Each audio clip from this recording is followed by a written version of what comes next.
गुरुजी, जब भी हम बाहर रहते हैं, घर में भी दूसरों का विचार हमको इफेक्ट कर रहा है कि कैसे पता चले। ऐसा है। बाहर रहो या घर के अंदर रहो, जिसके साथ भी आप अटैच्ड हैं उसके विचार आपको आएंगे। अगर दूसरा व्यक्ति आपके बारे में सोच रहा है या नेगेटिव या पॉजिटिव विचार रख रहा है और आप सेंसिटिव हैं, तो आपको उसके विचार प्रभावित करने लगेंगे। तो ये विचार जो चलते हैं ना, इनको चलने के लिए कुछ वायर कनेक्शन की जरूरत नहीं होती। ये नॉन लोकल मीडिया से चलते हैं, मतलब इलेक्ट्रोमैग्नेटिक वेव्स की तरह चलते हैं। आपके जो इलेक्ट्रोमैग्नेटिक वेव्स की फ्रीक्वेंसी है उससे मिल जाती है, तो आप उसके विचार को पकड़ लेते हैं।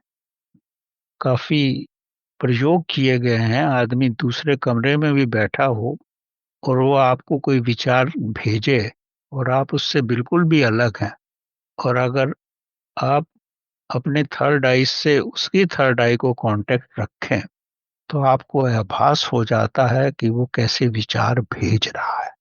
इसमें दोनों व्यक्तियों का डेवलप्ड होना बड़ा जरूरी है, तो आप इसको कैच कर लेते हो।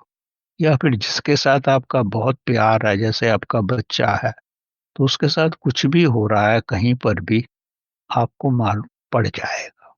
एक बड़ी प्रत्यक्ष स्टोरी मेरे को याद आ रही है। एक व्यक्ति अपने घर में थे और रात को 2 बजे उनको ऐसा लगा कि घर में किसी ने घंटी बजाई है। वो उठे तो कोई घंटी की आवाज नहीं आई, कोई था ही नहीं। फिर आके लेट गए, लेकिन वो न सो पा रहे हैं ना बैठ पा रहे हैं, बड़े बेचैन। वो अपने फादर से बहुत अटैच थे, और जब सुबह उनको टेलीग्राम आया कि इस फादर एक्सपायर्ड नाइट 2 o'clock, तब उनको याद आया कि उनके फादर अपने आदर्श रूप से उनको कांटेक्ट करने की कोशिश कर रहे थे। इस तरह के साइंटिफिक एक्सपेरिमेंट्स भी हुए हैं।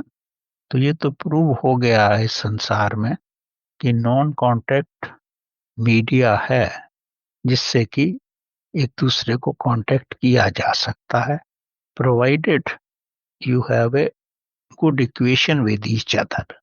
अच्छी अंडरस्टैंडिंग है, उससे आपका लगाव है, तो ये सब पॉसिबल है। इसमें दूरी नहीं रहती गुरुजी। ना, इसमें डिस्टेंस का कोई मतलब नहीं है। आप यूएस में बैठे हो और दूसरा इंडिया में बैठा है तो बिल्कुल चलेगा भी। जैसे हम मोबाइल से बात करते हैं ना, ये सब टेक्नोलॉजी वहीं से निकली है। जी। वो पहले थी, ये मोबाइल टेक्नोलॉजी तो बाद में आई है। तो ये तो पहले, अब जैसे फॉर एग्जांपल कुछ लोगों ने इतनी टेक्नोलॉजी डेवलप की है कि वो पौधों से भी बात कर सकते हैं। तो मतलब उन्होंने अपने अंदर इतनी शून्यता डेवलप कर रखी है, इतनी शांति डेवलप कर रखी है। वो जब पौधे के पास जाते हैं, पौधे के पास बैठते हैं थोड़ी देर, उस पर ध्यान लगाते हैं, पौधे की उनको आंतरिक स्वर सुनाई पड़ता है कि वो पौधा किस काम आ सकता है। तो आयुर्वेदा में जितनी भी रिसर्च है वो इसी के बेसिस पे है। उस समय कोई एक्सपेरिमेंट्स नहीं थे, वो आध्यात्मिक अनुसंधान को ही आयुर्वेदा का रूप दिया गया है। और कहीं पर भी ये गलत नहीं है, पूर्ण रूप से सही साबित हुआ। ये धर्मंतरी जो है ना, जिन्होंने आयुर्वेदिक का विज्ञान लिखा है, किताब है, ये उन्हीं के पुस्तक से मैं रेफरेंस दे रहा हूँ आपको। जी।